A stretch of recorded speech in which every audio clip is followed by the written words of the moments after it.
अस्सलाम वालेकुम व्यूअर्स, मेरा नाम अरूज है और आज की वीडियो में मैं आपको ऑडिटिंग के ऑब्जेक्टिव्स का बताऊंगी। प्राइमरी ऑब्जेक्टिव्स का हमें पता है कि ऑडिटिंग के प्राइमरी ऑब्जेक्टिव्स होते हैं एफिशिएंसी प्लस एक्यूरेसी को प्रमोट करना। तो आज की वीडियो में मैं आपको सेकेंडरी ऑब्जेक्टिव्स का बताऊंगी, जिसमें फ़र्स्ट है डिटेक्शंस ऑफ एरर और सेकेंड है प्रिवेंशन ऑफ एरर्स। तो चलें टॉपिक स्टार्ट करते हैं। सबसे पहले हमें एरर का पता होना चाहिए। एरर क्या होता है? एक अनइंटेंशनल मिस्टेक्स होती हैं जो जानबूझकर गलती ना हो, उसको क्या कहते हैं? एरर। यानी ऐसी मिस्टेक्स जो जानबूझकर ना की गई हों उसे एरर बोलते हैं। और ऑडिटिंग में कहाँ एरर होती है? जब कोई भी बंदा कोई भी अकाउंट का काम करता है, अकाउंट्स प्रिपेयर करता है और उस वक्त वो केयरलेसनेस से काम कर रहा है और उसके बाद जो रिज़ल्ट्स क्रिएट होते हैं उस रिज़ल्ट्स में कुछ एरर्स आते हैं, कुछ मिस्टेक्स होती हैं जो कि अनइंटेंशनल मिस्टेक्स होती हैं।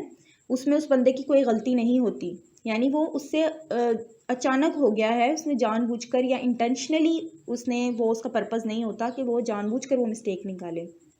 ठीक है। डिटेक्शंस ऑफ एरर में भी 3 कैटेगरीज बताई हैं। फर्स्ट कैटेगरी है क्लरिकल एरर्स और सेकंड है कंपनसेटिंग एरर्स और थर्ड है एरर ऑफ प्रिंसिपल्स। तो फर्स्ट को डिस्कस करते हैं, क्लरिकल एरर। क्लरिकल एरर में ये एक ऐसी अनइंटेंशनल मिस्टेक होती है बुक ऑफ अकाउंट्स में जो कि कौन करते हैं? जो लोअर लेवल मैनेजमेंट होती है वो अर्ली स्टेज पे काम करती है और उनसे जो मिस्टेक्स होती हैं उसे क्लरिकल एरर्स कहते हैं। क्लरिकल एरर को भी फर्दर डिवाइड किया गया है 2 कैटेगरीज पे। फर्स्ट है एरर ऑफ ओमिशंस और सेकंड है error of commission. So first है error of omission. Error of omission का मतलब होता है कि ऐसी एरर्स जो कि गलती से यानी भूल गए हो, आप कुछ रिकॉर्ड करना भूल गए हो, तो जो उस किस्म की जो एरर्स होते हैं उसको एरर ऑफ ओमिशन कहते हैं। यानी कोई भी ऐसी ट्रांजेक्शन जो बुक ऑफ अकाउंट्स में करना भूल गए, या तो होली या फिर पार्शली।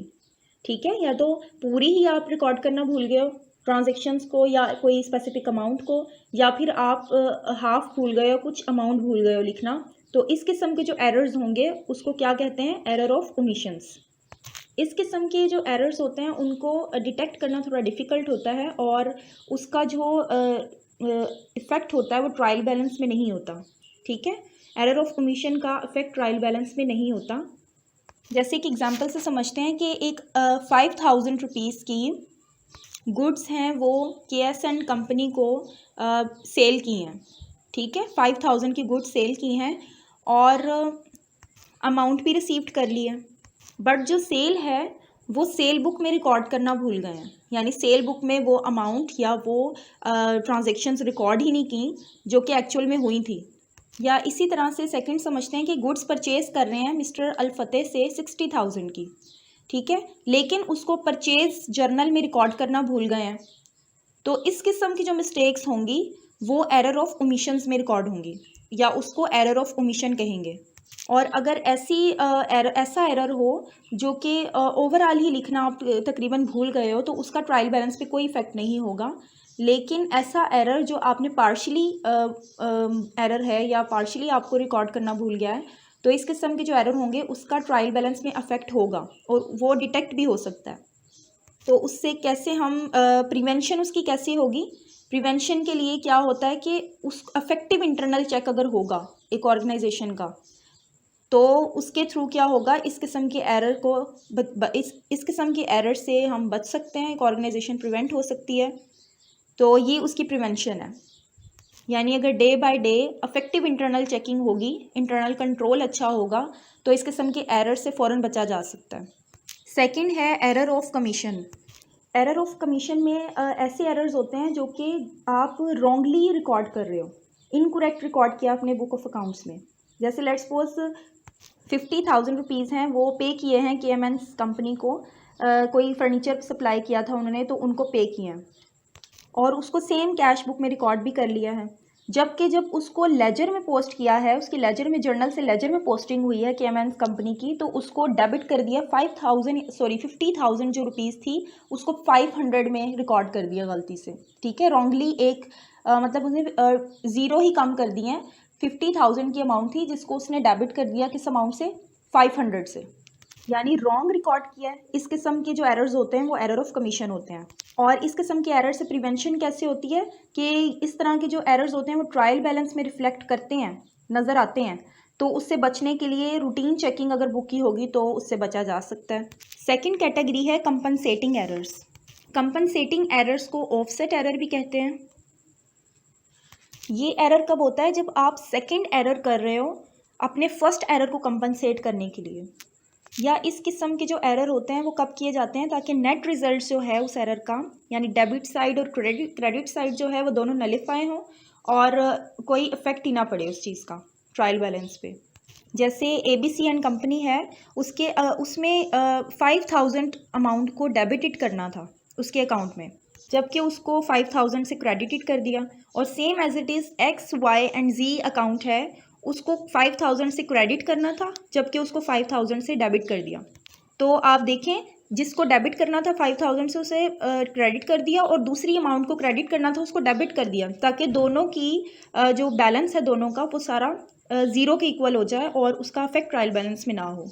तो इस तरह की जो मिस्टेक्स होती हैं वो दोनों एक दूसरे को नलिफाई कर रही हैं, दोनों की मिस्टेक्स जो हैं दोनों की अमाउंट्स जो हैं वो इक्वल हो गई हैं। तो इस किस्म की जो मिस्टेक्स होती हैं उसको ऑफसेट एरर्स भी बोलते हैं और कंपनसेटरी एरर्स भी बोलते हैं। उसके बाद थर्ड है एरर ऑफ प्रिंसिपल्स।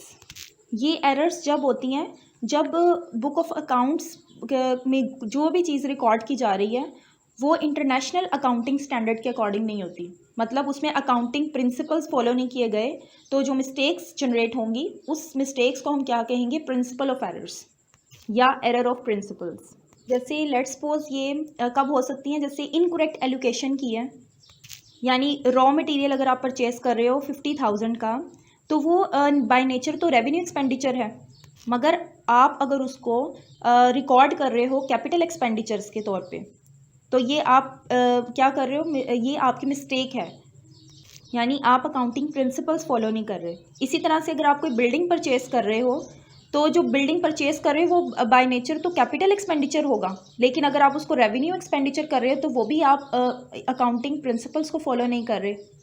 तो इस तरह की जो भी मिस्टेक्स होंगी वो प्रिंसिपल्स एरर में चली जाएंगी, ठीक है, या उसको एरर ऑफ प्रिंसिपल्स कहेंगे। और प्रिवेंशन इसकी कैसे हो सकती है? क्योंकि जो ये इस किस्म के जो एरर होते हैं उसका ट्रायल बैलेंस में कोई इफेक्ट नहीं होता, लेकिन उसका effect profit and loss account में होता है। तो उसको कैसे डिटेक्ट किया जाता है कि ऑडिटर को चाहिए कि वो बुक ऑफ अकाउंट्स को केयरफुली एग्जामिन करे, ताकि इस किस्म के जितने भी एरर्स आ गए हैं उसको फ़ौरन डिटेक्ट करे और उससे अपने ओपिनियंस की फॉर्म में डिस्प्ले करे, बताए, उस चीज़ को डिस्क्लोज करे, ठीक है। तो आई होप आपको मेरी वीडियो की समझ आ गई होगी। तो अगर आपको मेरी वीडियो पसंद आई हो तो आप मेरे चैनल को सब्सक्राइब करें और बेल आइकन प्रेस करें, ताकि मेरी हर आने वाली लेटेस्ट वीडियो भी आप देख सकें। और आप किसी स्पेसिफिक टॉपिक पे अगर वीडियो बनवाना चाहते हैं तो वो भी आप मुझे कमेंट बॉक्स में बताएं, मैं इंशाल्लाह ताला उस टॉपिक पे भी वीडियो अपलोड करूँगी। और आप सब अपना ख्याल रखें, मुझे अपनी दुआओं में याद रखें। ओके, अल्लाह हाफिज़।